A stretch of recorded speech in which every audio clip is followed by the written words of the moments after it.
তো আসলে মানে এতক্ষণ যেটা আপনার কাছে শুনলাম তাতে আমার মনে একটা প্রশ্ন জেগেছে যে আসলে পিত্তে পাথরটা কেন হয়?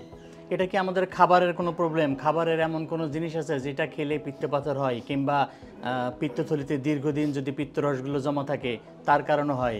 মানে ঠিক একটা আছে। কিছু কারণ তো আছে। আমি এখন প্রত্যেকের কাছ থেকে একটি করে প্রশ্ন নিব এবং চেষ্টা করব আপনাদের প্রশ্নগুলোর উত্তর দেওয়ার। আর এই উত্তরগুলো আশা করছি আমার দর্শক মণ্ডলী যারা শুনছেন তারা শুনবেন। প্রয়োজনে যদি আপনাদের কাছে মনে হয় যে এই উত্তরগুলো সকলেরই জানা উচিত, তাহলে আমাদের ভিডিও আপনাদের পরিচিতদের মাঝে শেয়ার করে অন্যদেরকেও স্বাস্থ্য সচেতন করে গড়ে তুলবেন। আমার পেশেন্টের নাম সালমা বেগম, আমরা মিরপুর থেকে এসেছি। তো আজকে তার অপারেশন হয়েছে। তো আসলে মানে এতক্ষণ যেটা আপনার কাছে শুনলাম তাতে আমার মনে একটা প্রশ্ন জেগেছে যে আসলে পিত্তে পাথরটা কেন হয়? এটা কি আমাদের খাবারের কোনো প্রবলেম, খাবারের এমন কোনো জিনিস আছে যেটা খেলে পিত্তে পাথর হয়, কিংবা পিত্তথলিতে দীর্ঘদিন যদি পিত্তরসগুলো জমা থাকে তার কারণে হয়? মানে একটা কিছু কারণ তো আছে। আপনার প্রশ্নটি আমি বুঝতে পারলাম, পিত্তথলিতে পাথর কেন হয় সেটি তো। আসলে পিত্তথলিতে কেন পাথর হয় সেটি গবেষণা করতে গিয়ে দেখা গেছে যে সুস্পষ্ট কারণ এখনো আবিষ্কৃত হয়নি। তারপরেও অনেকটা কাছাকাছি পৌঁছেছেন বিজ্ঞানীরা। সেখানে দেখা যায় মূলত 4টি কারণে পিত্তথলিতে পাথর হয়। সেটি হলো, এই যে দেখেন লিভার যে পিত্তরস তৈরি করে সেই রসটা পিত্তনালী হয়ে খাদ্যনালীতে জমে। এই পিত্তথলিতে যে পিত্তরস থাকে তার 92% হলো তরল বা পানি, আর 6 to 8% হলো সলিড বা শক্ত পদার্থ। কথা বুঝতে পেরেছেন? শক্ত পদার্থের ভিতরে 3টা খুবই গুরুত্বপূর্ণ। একটা হচ্ছে পিত্ত লবণ, কোলেস্টেরল, ফসফোলিপিড। কোলেস্টেরলের ধর্ম হচ্ছে নিচের দিকে সে জমাট বাঁধতে চেষ্টা করে, তলানি আকারে জমতে চেষ্টা করে। কিন্তু পিত্তথলিতে এই যে কোলেস্টেরল, ফসফোলিপিড এবং পিত্ত লবণ একটি নির্দিষ্ট মাত্রায় থাকে। সে মাত্রাটা কেমন? ফসফোলিপিড এবং পিত্ত লবণ কোলেস্টেরলটাকে এমনভাবে জড়িয়ে রাখে যাতে কোলেস্টেরলটা কোনোভাবে পিত্তথলিতে বা পিত্তথলির নিচে তলানি আকারে জমতে না পারে। ক্লিয়ার? তাহলে এবার আপনারা চিন্তা করেন, এই যে একটা নির্দিষ্ট অনুপাত থাকে পিত্ত লবণ, ফসফোলিপিড এবং কোলেস্টেরল, এই 3টা পদার্থ যে অনুপাতে থাকে, কোনো কারণে যদি পিত্ত লবণের পরিমাণটা কমে আসে, অর্থাৎ সে কোলেস্টেরলকে ধরে রাখতে পারছে না, তখন কি হবে? কোলেস্টেরলটা তলানি আকারে জমতে থাকবে। তাহলে বুঝতে পারলাম তো, কোনো কারণে যদি পিত্ত লবণের মাত্রা কমে যায় তাহলে পাথর হবে। সেকেন্ড, পিত্ত লবণ ঠিকই আছে, কিন্তু পিত্তথলিতে জমা পিত্ত রসের ভিতরে কোলেস্টেরলের মাত্রা অনেক বেশি।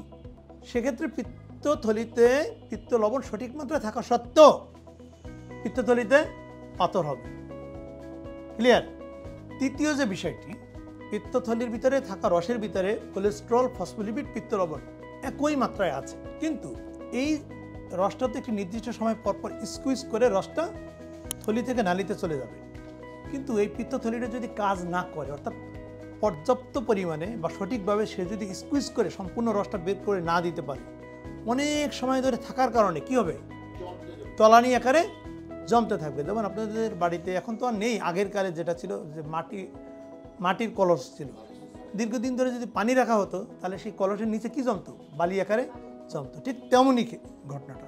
অর্থাৎ যদি দীর্ঘ সময় পিত্তথলিতে পিত্তরস জমা থাকে, সেটি যে কোনো কারণে হতে পারে। ইভেন আমরা দেখেছি যারা খুব দ্রুত সময় ওজন কমাতে গিয়ে ওভার ফাস্টিং করে, অনেক ফাস্টিং বেশি করে, তাদের কিন্তু পিত্তথলিতে পাথর হয়। এজন্য ওজন কমাতে গেলেও একটি নির্দিষ্ট মাত্রায় ওজন কমাতে হবে। প্রতি মাসে 2 থেকে 3 কেজি। খুব বেশি ওজন কমানো যাবে না, খুব বেশিক্ষণ না খেয়ে থাকা যাবে না। আপনি সর্বোচ্চ 10 ঘন্টা না খেয়ে থাকতে পারবেন, কিন্তু যদি আপনি অনেক 2 দিন, 3 দিন, 4 দিন এরকম না খেয়ে থাকেন, তাহলে কিন্তু পিত্তথলিতে পাথর হয়। এ কারণেই যে সকল রোগীরা বিভিন্ন হসপিটালের আইসিইউতে বিভিন্ন সমস্যা নিয়ে ভর্তি হয়, এবং ভর্তি হতে হতে অনেক সময় এমন হয় যে আইসিইউতে 1 মাস 1.5 মাস আছে, সেক্ষেত্রে তারা মুখে যেহেতু কিছু খায় না, সে কারণে পিত্তথলিটাও কন্ট্রাকশন করে রসটা পাঠায় না। এই আইসিইউতে থাকা অবস্থায় তাদের পিত্তথলিতে অনেকেরই পাথর হয়। কথা ক্লিয়ার? এখন দেখেন, এই যে পিত্তথলিতে যে 3টে মূল কারণ বললাম, যদি কোলেস্টেরলের মাত্রা বেড়ে যায়, পিত্ত লবণের মাত্রা কমে যায়, অথবা পিত্তথলিটা সঠিক মাত্রায় যদি কাজ না করে, তাহলে পিত্তথলিতে পাথর হওয়ার সম্ভাবনা অনেক গুণে বেড়ে যায়। আর এই 3টা ঘটনাই মহিলাদের ক্ষেত্রে বেশি ঘটে। কেন ঘটে? মহিলাদের শরীরে 2টো হরমোন থাকে, ইস্ট্রোজেন অ্যান্ড প্রজেস্টিন। এই 2টো হরমোন এই পিত্ত লবণ এবং কোলেস্ট্রলের সাথে একটা সংযোগ আছে। যেমন ইস্ট্রোজেন পিত্তথলিতে কোলেস্ট্রলের মাত্রা বাড়িয়ে দেয়, ক্লিয়ার। আবার প্রজেস্ট্রিন পিত্তথলিতে পিত্ত লবণের মাত্রা কমিয়ে দেয়। আবার ইস্ট্রোজেন এবং প্রজেস্ট্রিন দুটো হরমোন একত্রিতভাবেই পিত্তথলির ফাংশনটা কমিয়ে দেয়, অর্থাৎ সঠিক মাত্রায় কাজ করতে পারে না। মহিলাদের শরীরে বিশেষ করে যখন প্রেগনেন্সি কন্ডিশনে থাকে বা ইয়াং থাকে তখন ইস্ট্রোজেন প্রজেস্ট্রনের মাত্রা অনেক বেশি থাকে।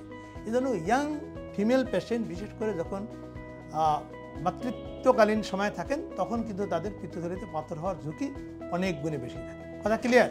এজন্য মেডিকেলের সায়েন্সে বলা হয় 5F 5টা F যদি থাকে তাহলে তাদের শরীরে পাথর হওয়ার সম্ভাবনা অনেক বেশি।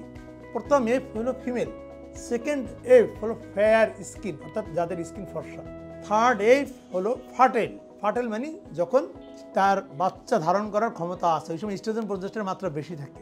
ফোর্থ F হলো ফেটি, চতুর্থ F হলো ফেটি অর্থাৎ যাদের একটু নাদুস নুদুস শরীরটা বেশি ভালো, হ্যাঁ, একটু ওবেসিটি সমস্যা আছে তাদের হওয়ার সম্ভাবনা বেশি। পঞ্চম F হলো ফ্যামিলি অর্থাৎ ফ্যামিলি হিস্ট্রি যদি পজিটিভ থাকে, বোনের আছে, খালার আছে, মার আছে, দাদি নানি, তাহলে তাদের হওয়ার সম্ভাবনা বেশি থাকে। তাহলে বুঝতে পারলাম এই 5টা F যদি পাওয়া যায় তাদের পিত্তথলিতে পাথর হওয়ার সম্ভাবনা অনেক বেশি।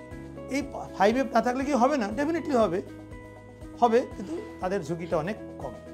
তাহলে কি আপনি প্রশ্নের উত্তর পেয়েছেন? জি।